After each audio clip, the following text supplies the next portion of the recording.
Hey guys, welcome back. I'm going to come on today and give you a little protocol. It's a holistic protocol I've always used on all my children. We still use. I've given it to so many people. But this is a illness protocol, first sign of illness. This is absolutely not a preventive protocol. It can be very dangerous because this cannot be taken for long periods of time. I'll go over that in detail, but you did not hear that from me. I did not. This is not a preventive take all the time. This is if you know you've been exposed to something pretty bad or you are feeling something starting. Okay?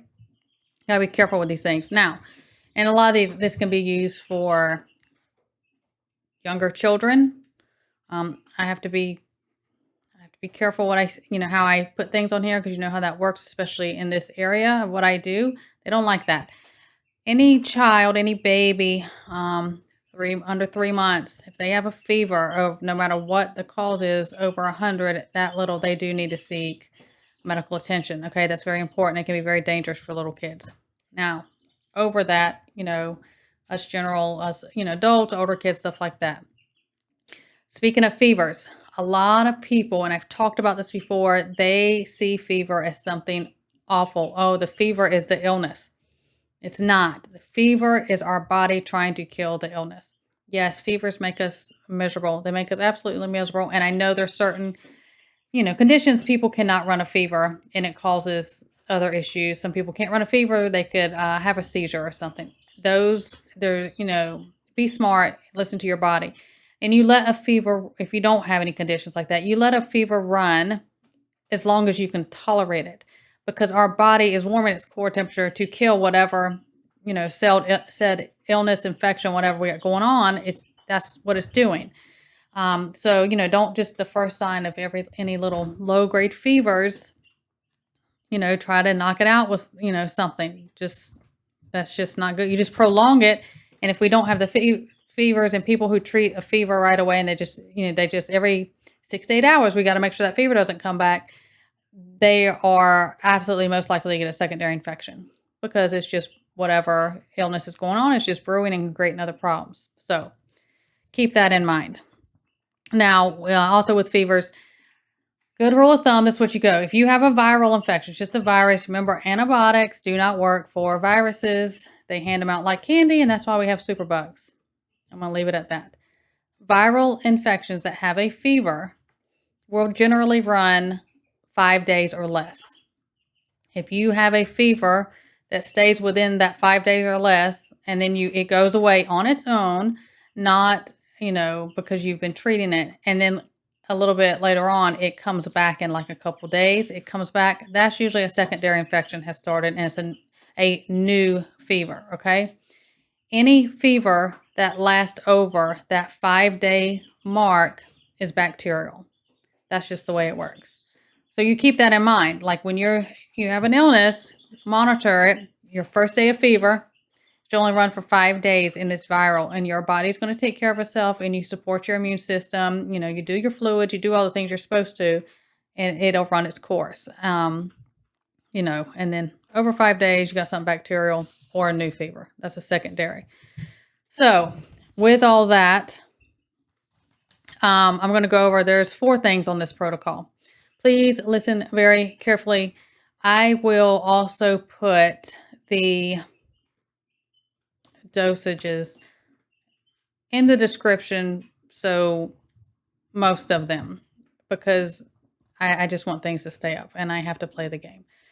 Is vitamin A. I talk about vitamin A is probably your number one if you can't get anything else. If you have some viral stuff, I've talked about vitamin A before they had these. That is what they use. They use high doses of vitamin A, very short period of time, 2 days. The dosage I'm going to give you, the high dosage, is 2 days. That's it. Or because vitamin A is one of those, if you just take a lot of it or go over, the recommended dosage, you can cause yourself some very serious liver damage. It's just one of those you don't, mess around with. So that is for, a viral thing. Some of the things, there's a reason I'm bringing this protocol to you at the time, and I'm bringing it to you. couple things because of what could be thrown around, whether it's put out, whether, however it goes around, even, just so you're prepared. And then some, I'll go through, but some people who have had this, and I talked about they don't have any white blood cells. I'll get into one of these that's good for that.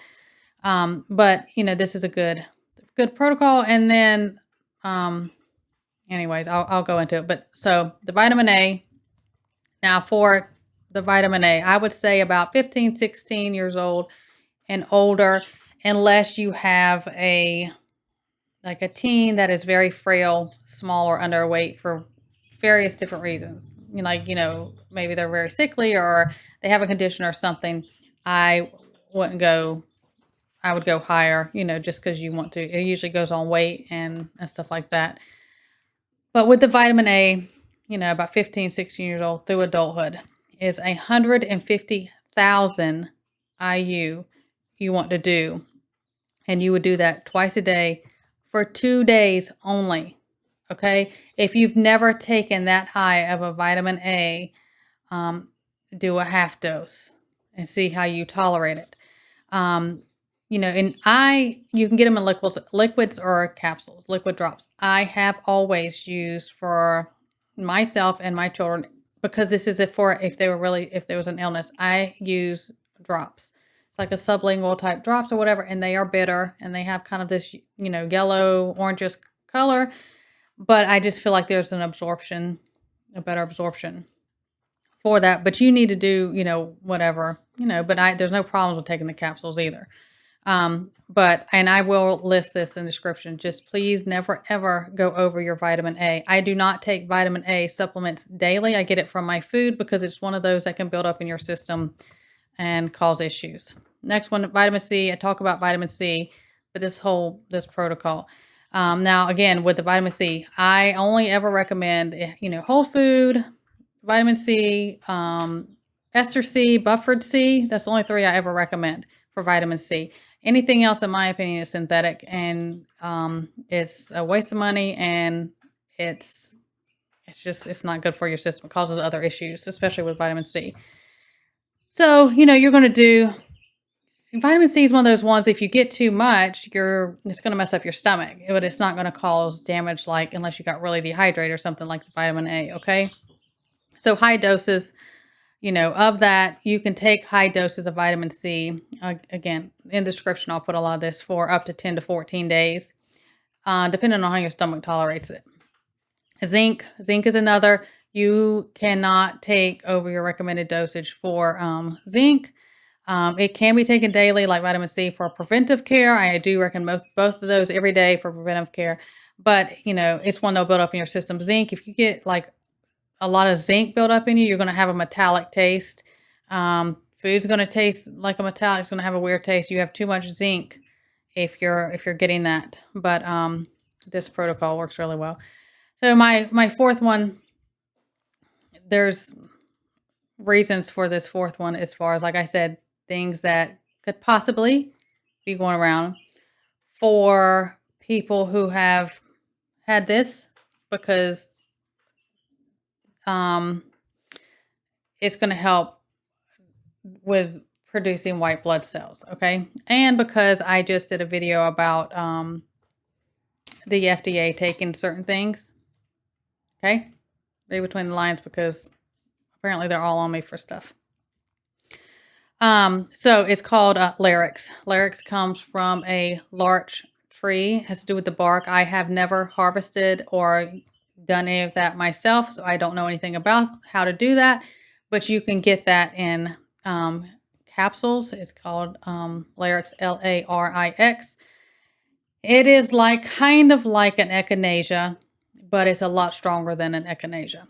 Larix can also be taken as tolerated by much younger children. Echinacea is not, but it has some similar active ingredients in it as echinacea, okay?